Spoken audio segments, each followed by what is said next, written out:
Hey guys, Dr. Drew with Revival Health and Clive, and I'm here with my friend Michael.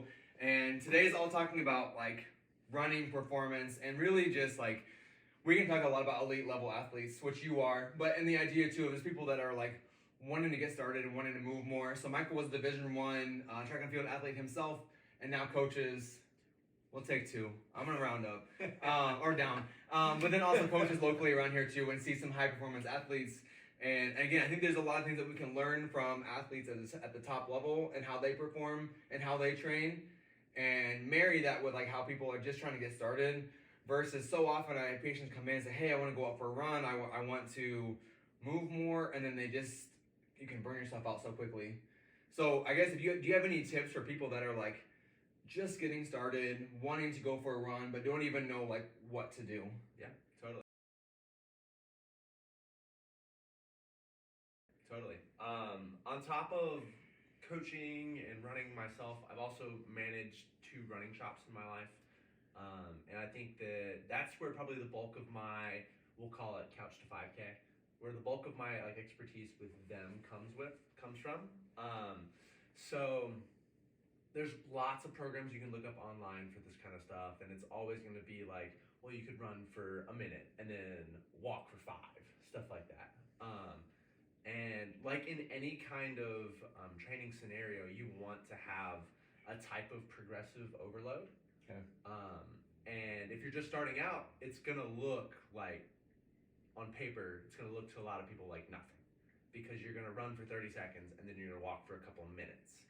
And to somebody who is super well trained, that's not quite enough. But if it's your first time going out, then take those really small bites before you take the big one.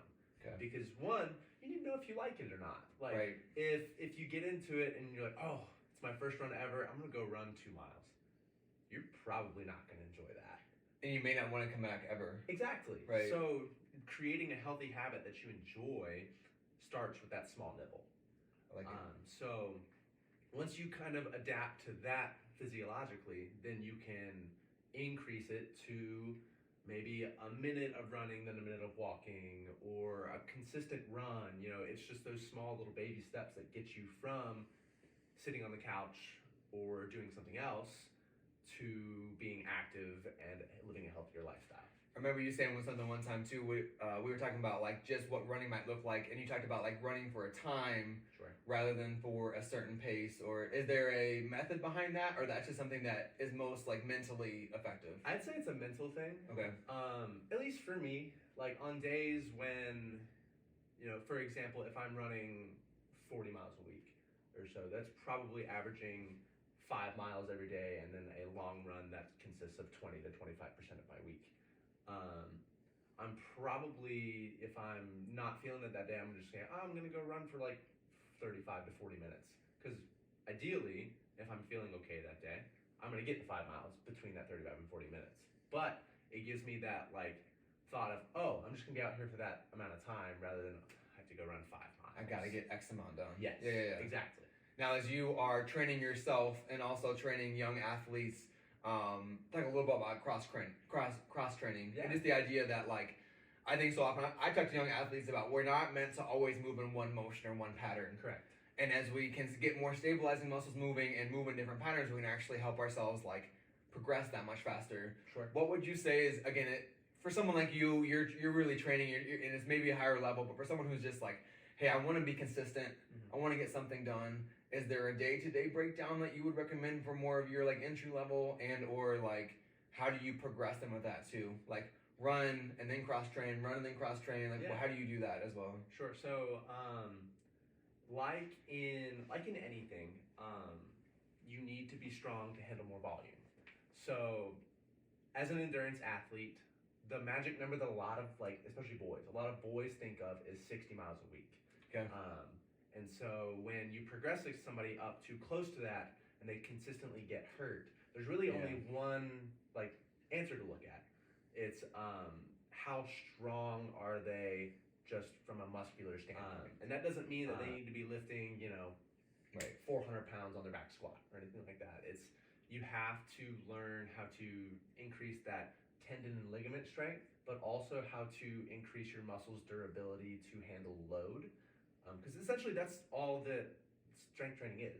You are totally just training your muscles and your bones, your tendons and ligaments, how to handle excess amount of stress. Right. And it's like, can you functionally move through a motion pattern? Correct. And sometimes there are some, like, not that everybody's get right into Olympic lifting, whatever else, but there are certain patterns that can show our weaknesses. Yep. And I think sometimes people, like, again, being a chiropractor, knowing what I see is that, like, you may not feel a hip imbalance Sure. as you're walking around. Yep. But you go out and you try and run for a while, and it's like, man, my one hip's way more sore, or my knee is sore, and it's like, there's things that we can actively do to keep ourselves balanced versus I'm gonna just run until I can't breathe anymore. Sure. And wonder why we don't actually hit our goals. Yeah. Right? And we get more frustrated because it's like, all I do is go out and run, and I don't feel like I'm getting any faster, Right. or I'm running any farther, Mm-hmm. and I'm just as frustrated with where I am, even though I've been Right. running like that for 2 months, Yeah. right? And those little like imbalances that you see, especially once you are fatigued, is typically in like an accessory muscle. Yeah. And that's why it's important to move in those different planes. Like as a runner, our motion is linear, pure linear. Right. Like, yes, we turn left on the track, but like it's still in a linear motion. Like I'm not sidestepping to turn left. So that's why like a lateral lunge is Yeah. huge because it stabilizes your hip, it increases the strength and stability in like your glute med, your glute min, all those little muscles that are just kind of in there, rather than just focusing on like a squat, which is just that glute max pretty much. Right, and you're in the same pattern that you're moving already, right? Correct. Versus I'm actually challenging different muscles that probably need to be recruited more. Yep. And then a little, like, kind of a, like, maybe a secret, I don't know if this is a secret, but something we talked about before too is that, like, upper body and how our upper torso moves through our running gait is actually really important, right? Absolutely. So for people to neglect, again, you don't have to, like, get huge Nope. arms, whatever else it is, but it actually, using your torso helps you increase speed, Mhm. decrease getting tired quicker too, right? Is that all fair to say as well? Yeah. So I'm gonna call it past life. I have directed a ton of different like cross country camps, and kids from the ages of like 12 through 19 or 20 have really come through it. And I use the same analogies for everything. So I go head to toe biomechanic like breakdown, and I give like little tiny stories. So one thing that we see a lot with girls in particular, and I don't really know the reason for it, is they like to twist through their torso. Yeah. So what happens when you twist through your torso is you then twist through your hips. Right. And crossing your midline with your legs then puts your lower limbs at a higher risk for stress fractures, stress reactions, all those little tiny things because it's not the motion they're meant to go in. And I call them washing machines, which always, would get a riot at a camp, like, hey, who's a washing machine, blah, blah, blah. But focusing on driving your arm motion back and forth is a tough thing to do because, like, if you're out on a 5 mile run and it takes you 40 minutes, you have to think constantly for 40 minutes, Totally. moving forward and back. But it all kind of goes back to motor development, but also how you're training outside of running. Because if you're Totally. strong, odds are you have good mechanics because Right. your body's going to move naturally in a good plane. But if they're not, then they're going to compensate and figure out how can I push correctly. And then now you develop compensatory patterns Correct. that you have to then unwind, and it's like one of those things where we talk a lot when people come in here. It's like we're trying to talk about root causes, and you go in and you have shin splints, and I'm talking about how your SI joint is moving, and you're almost like, no, the problem is here. Right. But as you really unwind and not. get to where you're coming from, Yep. it's more than that. And one something that I see a lot of is a lot of people, you have desk jobs or just where we're hunched over a lot, and they lack that thoracic spine, torso, not just like go back and forth, but even extension, and they almost run with a lot of rigidity, Yep. right? Because everything's just so locked up that they go to try and run, and they're like, okay, I'm here, and I can't even move it. And so it's like when so many times when people come in that they are, work at a desk for 10 hours straight, Yeah. and then we're on our phones, and now I'm gonna go for a run. It's like I'm really stiff and sore. Yeah. because you're stiff and sore all day.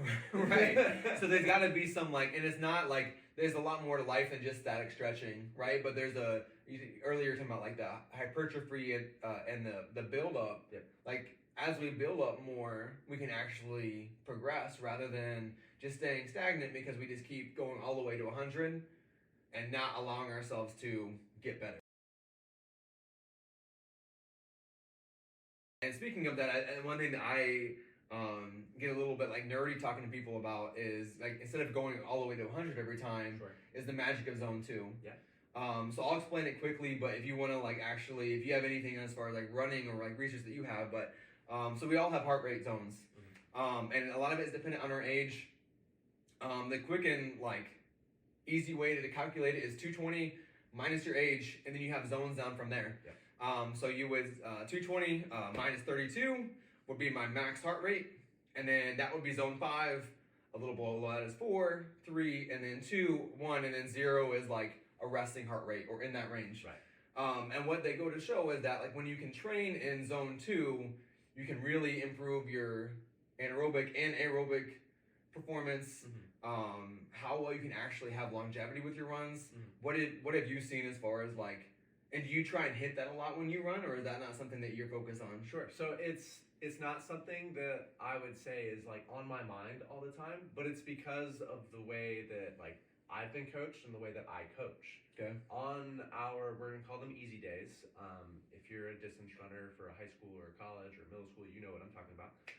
For an easy day, you just want to be able to talk the whole time.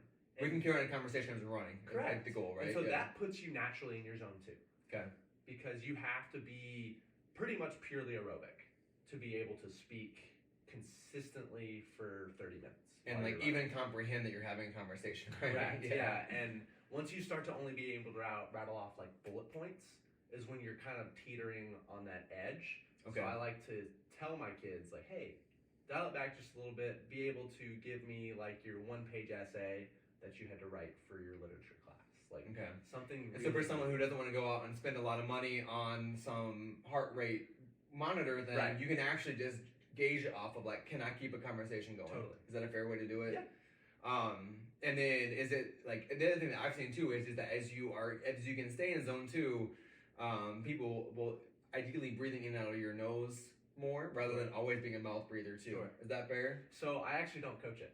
You don't? Okay. I am a firm believer in that breathing in through your mouth gets you a little bit more oxygen. Okay. Because a lot of us have like especially while running, right? Yes. Like versus, yeah. And a lot of us have deviated septums and stuff like that where you can't breathe properly through your nose anyway. Right. So just your mouth is the easiest way to go. And you go to Instagram though, and you're like, oh well, someone's telling me to like wear like they call it hostage tape or whatever else is, and it's like I hate it. I hate it. And it's like, why can't I breathe normal? And they almost have this like, oh, something's wrong with me. It's like, no, a lot of people really struggle with that type of breathing, doing any type of exercise. Right. Yeah, being able to control your breathing, which is a cue that I give all of my kids, like during control. Workouts. That's a good word to put it. Yeah, is to control your breathing. Yeah. And part of it is like a psychological thing, not only with them but whoever they're competing against. Because like, if this little kid comes rolling up next to you and you don't think that he or she is breathing very hard, but you're really hurting, like. That stings. It's gonna really hurt. Yeah. It's gonna hurt your pride a little bit. Right, and they may actually be progressing higher in their heart rate zones. Yeah, exactly. But they're able to control it versus like we're huffing and puffing. Yeah. Wonder how many miles we have left, or how many minutes, or whatever else you want to say. And then go along with that. Then, like, can you describe like how you view VO2 max? Sure. And how we can even utilize that. Is it something that you need to be more elite level running to talk about, or is it pretty? Not necessarily. So anything we do can improve your VO2 max. Okay. It can be long and slow. It can be short and fast. The difference is your lactate production during it, which is then where you get to like your more like higher level, like in order to really like talk about how and discriminate like like a score versus you have so many different thresholds within like a training cycle. If you're a runner, that like we're just gonna talk about pure VO2 max. And VO2 max is just your ability to consume oxygen at its peak, rather than at a resting rate. And then once you go past that peak, you're more in your anaerobic zone because you can no longer process the amount of oxygen that you need to keep it aerobic. Okay. So this is where you are leaving that, like, I can control my conversation. Yeah. And I'm It should, maybe not all this out. is probably but well past that. okay. Yeah, this is probably well past that. And then as you train and progress, you want to be able to continue to improve that. Then obviously, so that you can log more miles, feel more comfortable in those miles. Then Correct. too. Yeah. Is that fair to say? And as like somebody in a race, like we need to progress your VO2 max for you to run faster. Right. Because you need to be able to stay aerobic for longer or at a faster speed Okay. in order to run faster. Okay. And would that like differentiate? Like, how much would you say? You have some really fast milers that you coach right now. Yeah. How much are they actually going out and doing sprint work or more like short distance work as it is just like logging miles too? Like, Yeah. do you work a lot with that or not so much? Oh yeah. So roughly 75 to 80% of our week is in like that zone 2 to like zone 3 Control range. your heart rate. Yeah, controlled. Zone 3 gets like just a touch faster, but it's really not a ton different from a feeling standpoint. It could be the difference of like 7-minute miles versus 6:20 miles. Like it's not a huge jump, but it's enough physiologically that it makes a difference. But then the other 20 to 25%, we are doing hard reps on a track. Okay. Like yesterday, I had kids at a track meet, and I had kids that stayed to do a workout. And it's getting to the point where I'm picking the kids that I want to stay to do the workout rather than the kids that I want to go to the meet because they'll benefit more from the workout than they will from going to the meet. Right. Because we will progress that VO2 max more that day doing that rather than them competing in 2 events. Totally. And then you are like, you're actually slowing down your progression by like going and competing. Correct.